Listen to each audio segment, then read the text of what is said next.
It might not look it, but this job I do, reviewing cars, can be a bit tricky sometimes. Now let's be honest, people who watch me review cars tend to be interested perhaps in buying a car, and therefore what I deliver a verdict on has to be well considered, well thought out, and delivered in a way that's going to make you consider that as part of a purchase. But the problem is, the car purchase, well, they say it's the second biggest purchase you're likely to make in your life after a house, but sometimes you can't judge a car purely on facts and figures. Sometimes it's not a rational decision which makes one car better than another. It's an emotional one.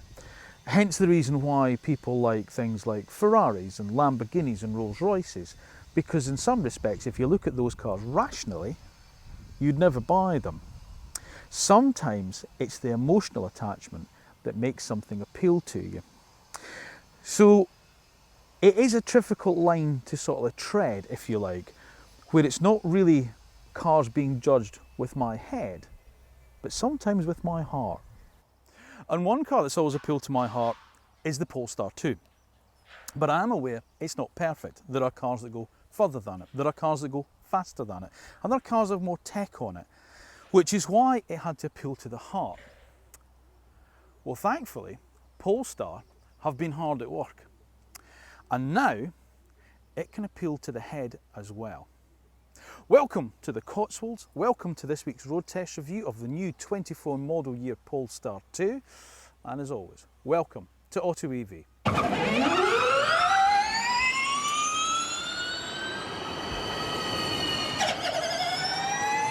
Now, before we go on to this week's road test review of the updated Polestar 2, it is of course that time when I'm going to ask you to make sure that you are subscribed to the AutoEV channel.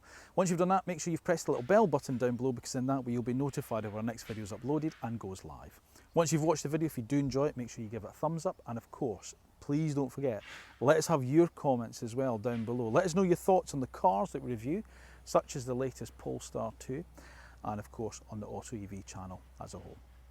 So the Polestar 2 has been a real channel favourite since its launch, and it's been out a few years now.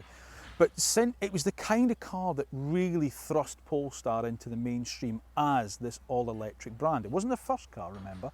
That was the Polestar 1, the kind of super carbon-bodied hybrid coupe, Polestar 1. But it was the 2 that really pushed the company into the mainstream and into people's focus.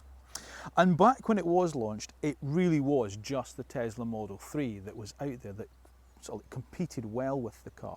But as we've always said, the EV market moves fast, and this compact executive sports saloon sector of the market has seen increased competition come into it in the EV only bracket from BMW with the i4. Now remember, that range is expanding downwards now, so it's not just the expensive M50 that's there. They've started to push downwards with the eDrive 40, a car that we think is the best one of the range, and this year they're also bringing out the eDrive 30.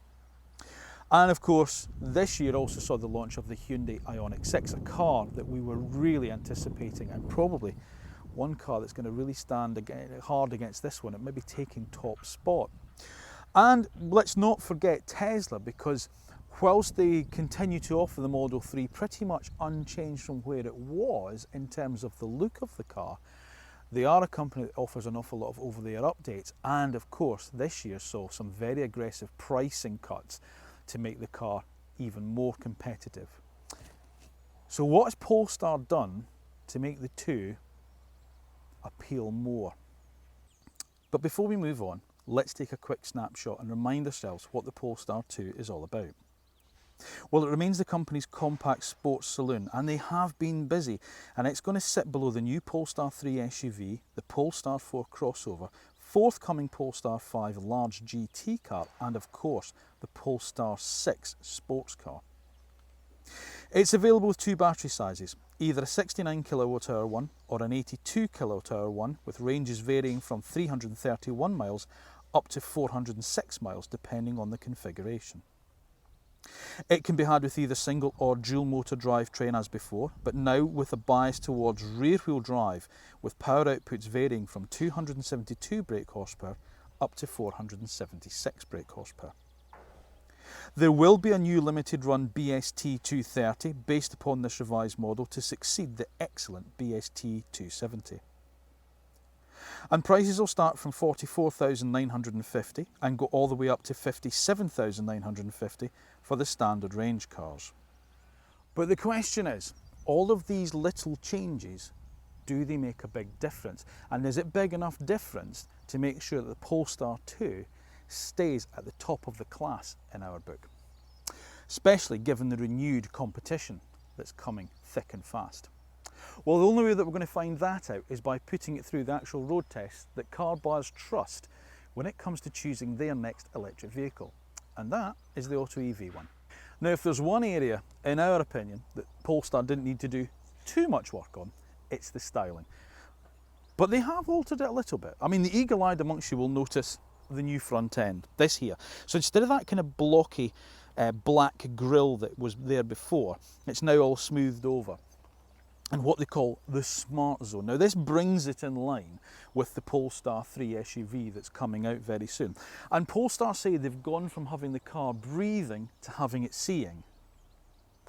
Let me explain.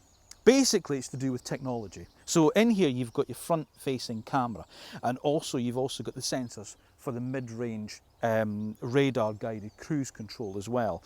So that's the main change to the car's looks. On the performance pack car there's a new design of alloy wheel, but that's pretty much it. But it's still a great looking car, isn't it? I mean, I just absolutely adore these Thor hammer headlights, and it's all the lines on it, that crisp, sharp, kind of Scandi look that the car has. And Polestar, we've seen them go from sort of like being sort of like recognisable as some kind of, dare I suggest, car that maybe is spun from Volvo, to having their own standalone style. And I just think the Polestar 2 is the best looking car in its class. I really like the new Hyundai Ioniq 6, but I appreciate it's quite a divisive looking car. But I think the Polestar wins for me. It's just such a clean looking thing. I love the fact that the badge is always body coloured. You know, as I say, I love these Thor hammer headlights that you get in it, which obviously in the new design language is kind of slightly split. You know, I love the sort of like the individual little lights in there. I love these scallops in the bonnet, and I just, as I say, all this kind of crisp lines, the sharp Scandi look to the car. It still cuts a dash, and it still turns my head when I see one on the road. And I have to say, this colour, which is called Jupiter, I think would be the colour of my choice if it was me. And as you move around the side, well, it's familiar Polestar 2, which is a good thing. Now this is the 20-inch alloy wheels. I think this design came out last year and it carries forward into 24 model year cars. But as I say, if you go for a performance pack car, you get a different design of alloy wheels, which are laser etched rather than diamond turned, because, well, it's a better way of doing it according to Polestar, and who am I to argue? But as I say, it's a familiar looking car if you're used to Polestar 2, and as I say, it's just, for me, a fabulous looking thing. I love this kind of, the sharp shoulder line that's there. I love this wraparound visor, you know, sort of like windscreen and glass area here that just, it just looks like a, you know, sort of like a fighter pilot's helmet. The wing mirrors where the glass goes right out to the edge, which is phenomenal. The really nice big door handles on the car, and this more slightly elevated, you know, sort of like ride height. It's not a crossover, but it just sits that slightly further up, and then you get these nice lines around the wheel arches. But see, it all flows into this back end here. Just a fabulous looking car. Which means round the back, it's the same business as usual, with this great Knight Rider style light graphic that's still present, and as I say, the nice body colour badge there. No other changes really, that's it. It's just all the changes is to that front grille design with a Smart Zone now, and as I say, a choice of some new alloy wheels on the performance pack car from the external point of view. But still a great looking car, as I say, even though we've seen the BMW i4 come out since then, even though we've seen the new Hyundai Ioniq 6, I still think this is probably the best looking car in its class, and certainly one of the best looking cars on the road. But that is a personal opinion. What's yours? Do you like it? Do you think Polestar should have done a little bit more? Do you think the car's showing a bit of age now? It needs to have a bit more of an update? Should have been a different style? Certainly with the way that Polestar are moving with the new 3, 4, upcoming 5 and 6 that we saw as the O2 Roadster concept. As always, let me know your thoughts in the comments down below. So, no physical changes to the car, which means then boot space remains at 405 litres. And having driven one over a reasonable distance, I can firmly say that's probably going to be enough for most people. Of course, it retains its familiar lift back style, which it sort of benefits over something like the Tesla Model 3, which is a booted saloon, which means you've just got that slightly smaller aperture. So at least you've got that lift back design. Of course, you can drop the rear seats down, they remain in that 60/40 configuration with a load-through facility. And of course, you still get, you know, the handy little things like the boot divider with the sort of like the little hooks there and the straps to kind of pin your luggage down as well. And underneath the floor there is a huge amount of underfloor storage for additional cables or for hiding soft bags in, certainly. And of course, there's more up at the front. Because despite not actually being spun from a bespoke EV platform, remember, it shares its platform with Volvo's CMA cars, as they call them, you do still have a reasonable size of storage up at the front. So certainly for, as I say, charging cable or a soft rucksack or something like that. And of course you've got your tyre repair kit underneath there as well. So pretty handy. Now rear seat space, well, that remains as is. Which is to say, it's not the worst, but it's not the best either. It's okay. I mean, that seat's set up for myself, and I've got room back here. It's starting, as I say, footroom's a little bit tight, but as you know, if you're a regular viewer, I have my seat mounted really quite low. So if you have it a slightly higher driving position, then obviously that's a little bit better. The downside is, as I say, it's based on Volvo's CMA platform, which means it comes from a combustion engine car. So there is a driveline tunnel here. So 3 people across is just not really doable in terms of being comfortable. I mean, the bench will take 3 people, but there's nowhere for their foot to go, really. So it really is 4 people in this car, that's it. You've got a slightly kind of stadium-style seating in the Polestar 2. So you do sit slightly higher in the back, so you've got a view forward. You don't feel that you're really low down in the car and it doesn't feel claustrophobic. Helped, of course, by this wonderful big glass panoramic sunroof that you get on the car as well. There's no blind to go across it. That's the only downside. So that is always, you know, it's always there. So if the sun's beating down, it does come through it. That's it. But otherwise, there's very little to talk about back here. You still get the heated rear seats. There's still connectivity with USB-C ports there, and you've got face vents there, but no separate climate controls in the back. Isofix points, really easy to get to. You just pull off the little covers, and then of course the seats, the brackets are visible to get your seat into, he says. I'll try and put it back on, there we go. And of course you've still got that armrest where you've also got the 2 cup holders there as well. So you easily take a water bottle in the back. So yeah, as I say, rear accommodation's good, if not the best.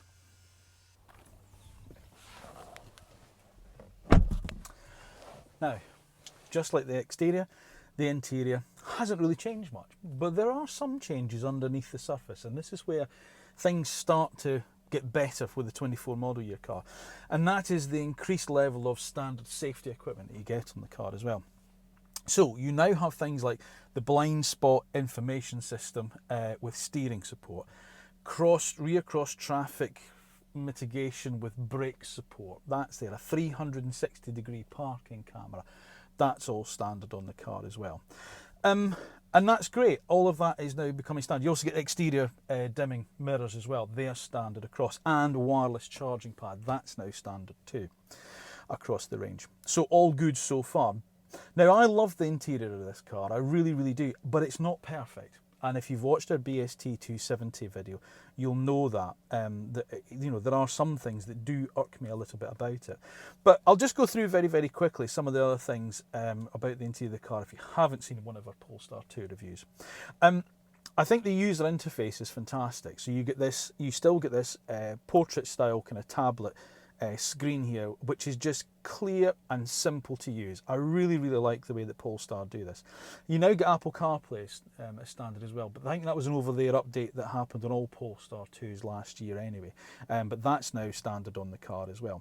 But I just love this layout. It's so simple to use. So there's your kind of, you go to your main kind of menu, and obviously your navigation is done with Google Maps, which is phenomenal. It's a brilliant navigation system, and the whole thing is operated by a Google operating system. So the voice recognition is really, really easy to use. So you just say, "Hey Google, navigate me to London." Navigating to London. It's as simple as that. I just, you know, it's just really, really easy. And look at the clarity of the map, and you know, it just looks great. I really, really like this system. Obviously, you've got your climate control here, which is embedded into the screen. It's always on, but it is in the screen. And it's the same with your heated seats on either side. So your fan speed, if you touch the fan there, brings you into the main climate menu here, where you can click from auto, or you can direct the airflow through whatever vent you want there, which is really quite nifty. And of course, you can increase your fan speed along the bottom here. So excellent, you know, but it is in the screen. You've got to go into the screen, and it's not. Oh, hang on, and it's not a capacitive screen, so it doesn't. You know, you don't get that sort of like little kind of vibration or beep or anything when you touch it. So that is one thing that's maybe not so good. In terms of that, you've got some physical controls, but they are focused around here, which is your heated rear screen, rapid defrost for the front windscreen, and also your volume and play and pause button for your media there, and that's pretty much it on the center console. But I like that kind of, sort of like simplistic, you know, layout. It's just a shame that, you know, you see you've got to go into the screen for so much, but the fact that the screen is so clear and easy to use makes it really, really good, I think. What else? Well, obviously in terms of your car settings, well, they're in there as well. But again, really nice and simple. There's no drive modes with the car. The car is set up how it is, but you can change a couple of little things. So your steering feel, you can have light, standard or firm, and your one pedal driving can either be off, low or standard. And then obviously you can have a creep function, which is either on or off. Going in there, there's your driver support stuff. So again, like I was talking about, your collision avoidance, that's in there. So again, you can set that what you like. And a couple of the cars that, if you've been watching AutoEV for the last few weeks, that I've had, things are really buried in some screens. And that's what I like about the Polestar. It is literally just 2 clicks away. And the fact it's big and easy to see and easy to use, I think makes the world of difference on this car. Right, dashboard. Yep, same dashboard as before. So again, slightly configurable depending obviously on what you want to actually see from the car. Hang on, I'll bring it into drive so I can change it. So again, if you want to have your map on display up here, you can do. At the moment, it's obviously got my navigation there as well. Or you can take that off and just have a very simple, bigger speedometer and your range over on the right hand side, and obviously just a small arrow there. Apple CarPlay will also now project onto the screen as well, but as I say, I think that's now across Polestars anyway. Going on from that, there's no key to start the car, but the Volkswagen ID. So when you get in the car, if you've got the key on you, it knows you're in it, and it's set up to just come alive, and you just pull back this little gear selector into drive, and you're ready to go, and you P for park. Vegan leather on the steering wheel, which is really nice. It's a nice size of wheel. It's nice to hold. The Boss could be a slightly nicer design, but you know, they haven't changed that. That's what you've got. And I just love all the controls. They've got a nice kind of oily. It's like, yeah, that click, the indicator. I really like that. It's got a nice little kind of oily click to it. And it's the same with the face vents. When you turn them, they've just got that nice little click. Everything feels quality and everything feels like it's built to last.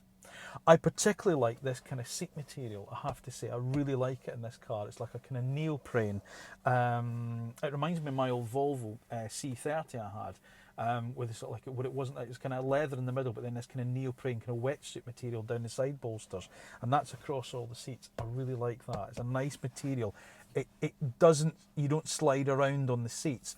It kind of holds you firm, and that's the one thing you find with leather is I'm kind of over leather now. I like seeing new materials in cars, and I like this one.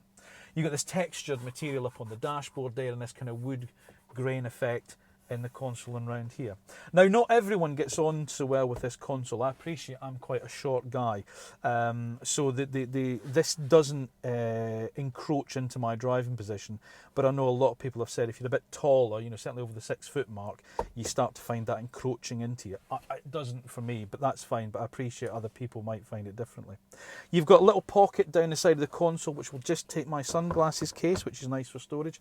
But as I say, the one thing I did irk me on that BST is they've just one cup holder, so if you want to use that, it's there, and then it means you can't going to use your armrest at all, which is a bit rubbish, I think, and there's only one cup holder, so, you know, it's not ideal.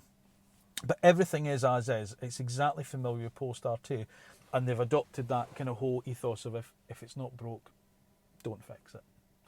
I still think it's a great interior. I know some people do prefer the more kind of open kind of cockpit feel of the Tesla, and the twin kind of screens of the Hyundai Ioniq 6, which I do like, and I do like the materials that Hyundai are using, and I like the fact they've got a great sustainability message.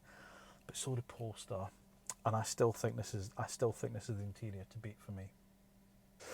Now, for 24 model year, Polestar 2 will come with the choice of two batteries, either a 69 kilowatt hour one, which is available just with a single motor drivetrain. And that should deliver a WLTP range of up to 331 miles. Or you move up to this car, which is an 82 kilowatt hour battery, and that's available with either a single motor or dual motor. If you go for the single motor, which this car is, then that has the biggest range of the range. It has a WLTP range of up to 406 miles. If you want a dual motor, so all-wheel drive, then that will drop down to 369 miles on the WLTP scale. But it will take a faster charging speed than a smaller battery car. You can charge this up to 205 kilowatts now, which will make life a lot easier, especially if you spend your life out on the open road. So as well as the better tech, as well as the increased performance, which we'll talk about in the performance and handling section, that's two areas where the Polestar 2 has had significant updates in terms of its battery size, meaning better range, and of course, better charging speeds. Now, depending obviously on battery and motor will depend on power output. So the least power that you can get from the Polestar 2 now is 272 brake horsepower, and that's in the small battery, the 64 kilowatt hour battery with a single motor drivetrain. I've got the 82 kilowatt hour battery with a single motor drivetrain, so the power for me is 299 brake horsepower, so adequate. If you go for the dual motor setup, then what you're going to be looking at is either 426 brake horsepower, or if you have the optional performance pack fitted, then that jumps to 476 brake horsepower, so the same as the BST 270. The slowest Polestar will pass 60 miles an hour from rest in 6.4 seconds. The fastest, well, you can knock at least 2 seconds off that. So it's a quick car. Okay, yes, it's not Tesla quick, but it's still a fast car. Now, the big change in terms of not just the batteries, but is to the motors and to where they're actually positioned. So in other words, now, on a single motor car, it's at the back. It's doing the pushing, it's driving the rear wheels to allow the fronts to steer, as God intended. Even the dual motor cars have a setup where there is a rear bias towards, you know, the rear motor. Now, there's a lot of people going to sit and say, does that make a real difference in sort of like the everyday drive, Brian, really, in terms of the car? Yeah, it does. It really, really does. There is a less tendency to understeer now. It feels... We came out of the hotel this morning with the cars, and you came out of the drive of the hotel, and it was a really sort of like steep hill. You turned left onto the steep hill, and it was a long, sweeping left-hand bend. And just when you put your foot down, you could just feel the rear of the car just kind of dig in. It didn't wash out wide, and it just got you round the... There's no corruption to the front wheels anymore. There's no sort of like tugging at the wheel when you really put your foot down as you come out of a bend, because the drive's been sent to the back. So as I say, there's no corruption up at the front. The wheels at the front are being left to do the steering. The wheels at the back are being left to provide the power. And as I say, even in a dual motor car where there's got that bias, it goes towards the back end. So yeah, there is a big difference, and there is a difference in terms of would you notice it as a driver? Yeah, absolutely, you will. You will notice it as a driver. The rest of it's fairly familiar Polestar 2. You can alter this. There's no driving modes with the car, so this is it. It's the one size fits all. You can change the steering. That's one thing you can do. So you can change the steering of the car, the steering feel. So you can go in here. If I go into, where is it, steering feel, I can have it light, where it feels really light, standard, or firm. I quite like it in the firm, I have to admit. It feels weighty. Let's just say that. It feels weighty. That's what I like about it. Got this lady out. There you are, madam. And as I say, it's got quite a nice, it's got quite a nice weight to the car. You know, as I say, there's a good feel to it, and as I say, you know where the wheels are pointing. That's the one thing I will say. If I'm gun to my head, I'd say the BMW i4 is probably the more dynamic car, and the Tesla, you know, depending on the model you go for, is potentially faster. But I don't think either of those cars offers the same kind of blend of performance and tactility that the Polestar 2 does. Now, that's what I was talking about. You know, I know a lot of people think out there I'm really anti-Tesla. I'm not, I promise you. I like the Tesla Model 3. It was, I said at the time when it came out, it was a game-changing car, and it was in a lot of ways. It's just my feeling now is that others now do it better, and this is one of them. It's the Polestar 2. It does do it better. Now, as I say, there's going to be people that completely disagree with me on that, and that's fine. Everyone's entitled to their opinion, and I don't mind it. But please don't sit there and say I'm anti-Tesla. I'm not really. If Tesla could build a car that's as good as this and as tactile as the BMW, then I'd be absolutely thrilled. Anyway, there we go. What else am I going to talk about? Well, the brakes are nice. I like the brakes, and again, it depends obviously on how you set it up as to the level of regeneration you have, and that you do that via the screen. You go into the screen, these tight little Oxfordshire towns, very pretty, but very tight roads around here. You do that via the screen. So again, you just go into the car, and you've got it here, one pedal drive it's called, and it's either off, low or standard. I've got it in a standard at the moment, so that's fine. Which is nice, thank you, madam. It was my right away, but never mind. We won't fall over that. Downsides. Right, this car's on the 20-inch wheels. It's not a performance pack car, it's a standard suspension car. So you don't have the adjustable Öhlins dampers. It's firm. That's what I will say. And I think it is down to the wheels. There's two faults I can find with it. First of all, it is on the firmer side, the suspension. And the other thing I found is there's a bit more tyre noise coming from it. Now, I'm going to lay the blame of this at the 20-inch wheels. If you're looking at one of these cars, you're looking to buy one, I'd drive one on the 19s and see how you prefer it, because I have a sneaking suspicion that cars on 19-inch wheels will drive a little bit better than this, in terms of they'll be a little bit softer, and there probably won't be quite as much tyre roar from it. I was on a slightly harsher surface earlier, and I could just, it was noticeable. The road noise was a bit more noticeable on the car, and as I say, I'm going to attribute that to the 20-inch wheels. There's a few of us been chatting, and we all think the 19-inch wheel cars are probably the ones if you want ride comfort. So it's a little bit firm, if you ask me. I certainly wouldn't want it to be any firmer than this, that's for sure. Otherwise, as I say, it's fairly familiar Polestar 2.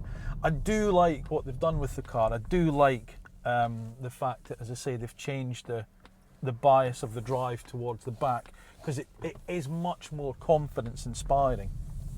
As I say, you come out of a bend and you apply throttle, you apply a prodigious amount of throttle, and as I say, the car just doesn't wash out at all. It hunkers down. It gives you confidence in where you're going with the car in terms of direction, and it allows you to sort of like apply a bit of lock whilst you've got the power on, and keep the power on as well, which is very good.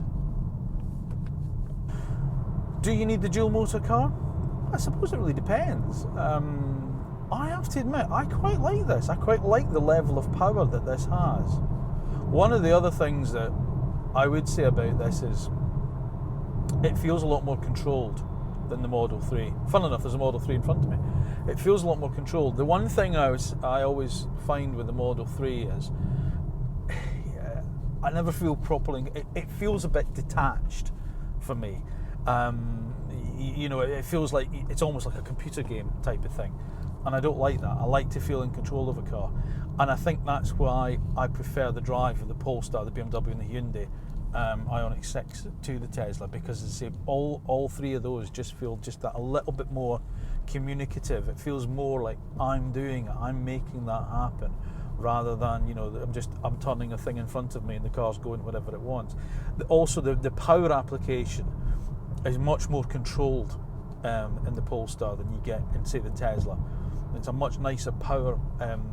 You know, say when you go onto the throttle, it never feels like it's going to get away from you. It never feels like all of a sudden everything's just going to explode underneath you. It's got just a nice linearity to the power delivery, and I really like that. As I say, it just feels more controlled, just feels better, and that's what I always sort of like, you know, think of, you know, whenever I drive this in comparison with the Tesla. Would I want to get up early in the morning and take a Tesla down one of my favourite roads? No. But would I want to do it in a Polestar? Yes. I think the Polestar is the one for me. And I do think, as I say, it's not just the dynamic. As I say, whilst I think the BMW is slightly more dynamic than the Polestar is, what I feel is the Polestar is probably just that easier to live with on an overall basis. And I keep coming back to this, and in this road test review, and my point of the whole thing is, it's all very well a car doing a 0 to 60 in 3 seconds and it doing a range of this and range of that. Do you want to live with it? Yes or no? You know, is it going to make you turn back and look at it when you walk away and you've locked it up? And I never get that feeling with the Tesla. I do with the Polestar. And that for me is a big difference. Now, there's another important factor to talk about when it comes to the Polestar. And it's not really just to do with the car. It's to do with the company itself. And it's also to do with the fact that they are reducing their overall carbon footprint with the production of the cars. Now, this is a really important thing. Now, one thing we've always said at AutoEV, we're not one to sit here and bang the ecological drum. That's not what this channel's about. This channel is about we're car enthusiasts, and we want to show that the electric car doesn't mean the end of driving enjoyment. It's another facet that can be added to it. But we have to discuss, in terms of environmental impact of the motor industry. And this is important for me because one of the things I'm seeing now as a father is my children's attitude towards companies, not just car companies, but companies, and whether or not they have a message that they agree with when it comes to the environment. And as I say, they're the next generation on. They're the people that are going to be buying products in the future. And the simple fact is, if a company does not have that message, if they don't come along and say, this is what we're aiming to do, this is what we're aiming to be in the future, then they simply will just not have a business. And I find that really, really interesting that, a manufacturer like Polestar is making it a real front and centre thing. And I got to applaud them for that. Now, obviously, there's a lot of talk from various manufacturers about when they're going to be a carbon neutral company, and they're going EV from this date onwards and whatever. And brilliant. That's what people need to hear. But it's more than that. It's the reduction of whole life costs. It's the reduction of the company itself and what they're doing to sort of like,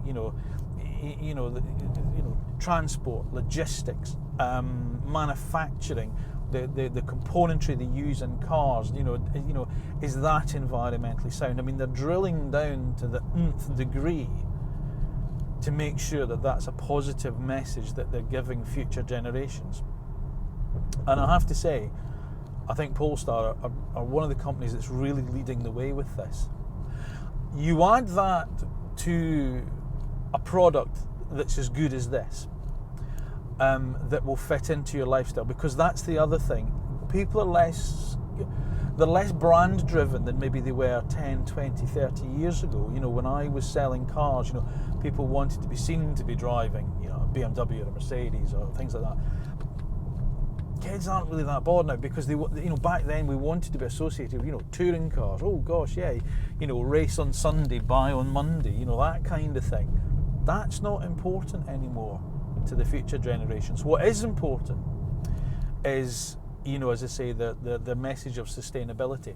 Also, does it fit in with my lifestyle? Does this manufacturer produce a product that's easy for me to connect with? The connectivity, the you know, how it fits into their life. All of these things are massively important to the future generation. And if car manufacturers are going to ignore that, they're just going to lose business.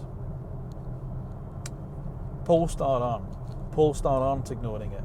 Polestar's one company, out of a few, in fairness, that really are making this front and centre. So not only are they giving us a good product, they're giving us a good message, and they're providing us with a message for the future. And that says a lot to me. And I think that, you know, allied to a product that's as good as this, allied to a design that's as nice as this, that's what's going to sell cars. Now, prices for the 24 model year Polestar 2 start at $44,950, and that's for the smaller battery, the standard battery, single motor car, and they rise up to $57,950 for the dual motor car with the 82 kilowatt hour battery with the performance pack fitted. Now, the main rivals for the Polestar 2 continue to be the BMW i4, the Tesla Model 3 and the Hyundai Ioniq 6. And since the Polestar 2 has been out, those ranges have either been introduced or they have expanded. And as I say, Tesla got very aggressive with the pricing strategy earlier this year in 2023 to bring the car back into sort of like competition really with the main rivals. And although they haven't really updated the car from a price point of view, it's certainly an attractive proposition. And of course, you've got the Tesla supercharging network, which the others don't really benefit from. And it's the BMW, they've increased their range with the i4, so they've increased it downwards now with an eDrive 35 model, which sits in below the eDrive 40 model, as well as the i4 M50. And of course, Hyundai with the Ioniq 6, like the Polestar, available with either single motor or dual motor with a choice of battery sizes. So there's certainly a lot to choose from. There's certainly competition out there for the Polestar 2. And of course, we're going to probably see more come into this market sector. Of course, a Mercedes-Benz is going to offer us an EQC saloon rather than just an SUV. You might also see competition come from things like, say, maybe the Kia EV6 as well. So that crossover market, where it's at that, the crossover sector, at where about that £50,000 bracket, there's certainly a lot of choice out there. So here's what we like and what we don't like about the new 24 model year Polestar 2. Well, in our opinion, the styling is still a class winner. It has excellent build quality. It now has a better range, charging speeds and technology, including a lot more safety systems fitted as standard. And the company's whole life sustainability message. We don't like. Well, it's still based on an internal combustion engine platform, so that still carries some compromises. The cabin is a little cramped in comparison to some rivals. And on the 20-inch alloy wheels, we found the ride a little bit too firm. So, have Polestar done enough? Have they done enough to keep the 2 at the top of the class, in our book? Now, that's an important statement to make, in our book, in my opinion, because I get that not everyone will agree with my opinion, but that goes back to what I said right at the start. For me, a car has to appeal on an emotional level as well as a rational one. It has to be the kind of car that when you walk outside your door every morning, you still want to get in it and you still want to drive it. When you've got that sort of like 6-7 hour drive ahead of you to get to that business meeting or to take the family on holiday, is it going to feel like a chore, or are you still going to enjoy slipping behind the wheel and driving it? And for me, that's what the Polestar 2 has always had. It's always had that emotional attachment for me. I really love the way the car looks, I love the way it drives, I've loved the technology on it, and I think it's a car that I could really live with on a day-to-day basis. But what Polestar have now done is, by increasing the range, by making the car even better to drive, and by, importantly, increasing the safety systems that are on board as standard, and reducing their overall sort of like whole life costs, and really playing to that sustainability message, it's now a car that appeals to the head as well as the heart. Thank you for watching yet another episode of AutoEV, and thank you so much for putting up with the bandsaw that's going on in the background here. Unfortunately, the location today, I've had to put up with that, amongst other things. So thank you for putting up with that. As always, please remember, make sure that you are subscribed to the AutoEV channel. Once you've done that, press the bell button, it's down below, because then that way, of course, you'll be notified when our next video is uploaded and goes live. If you have enjoyed the video, then make sure you give it a thumbs up. And as I say, don't forget, leave us your comments down below. Do you have a Polestar 2? How do you find it to live with? Is it a car that you're looking at? Do you disagree with me? Is there a better car in the class than the Polestar 2? As always, we do want to hear your comments as well, so please leave them down below and we'll try to respond to as many as we possibly can. Now remember, we're across all social media platforms as well, so Instagram, TikTok, Facebook, LinkedIn and Twitter, so please give us a follow there, because every little bit helps us. And if you want to know even more about the electric car world, and you want to listen to me babble on about even more sort of like cars, then stick on the YouTube channel, because there's 140 odd videos now, not just road test reviews, but twin tests, electric icons, van reviews, even motorbike reviews, so there's plenty there to be getting on with. All that remains for me to say is thank you once again for watching. Thank you for continuing to support us as a channel. I'll see you again soon.